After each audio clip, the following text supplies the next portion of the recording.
Le prix du minerai de fer a grimpé de 32% à la bourse de Dalian depuis le début de l'année.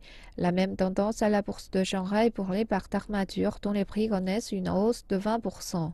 Et le cuivre, dont le prix a atteint 50 300 yuan par tonne, lundi le niveau le plus haut depuis mai 2014. D'autres matières premières comme la houille et le charbon suivent le mouvement avec des prix en hausse depuis janvier. En comparant les différentes matières, on se rend compte que les prix de l'acier et du charbon ont grimpé le plus vite. Le charbon et l'acier ont connu un rebond après avoir décliné dramatiquement jusqu'au deuxième trimestre de l'année dernière. Ils sont repartis d'un niveau très bas et augmentent rapidement maintenant. En plus, depuis début 2016, les prix des matières premières sur le marché international ont tous connu une augmentation continue. L'indice des prix chinois a connu une évolution négative depuis mars 2012.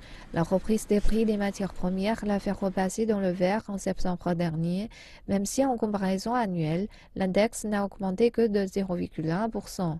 La tendance haussière des prix devrait ainsi se poursuivre selon les experts, mais elle ne sera pas aussi forte que ces derniers mois. 目前的话是主要是承接去年4季度 La hausse a désormais atteint un pic, suivant l'inversion de l'index du négatif au positif.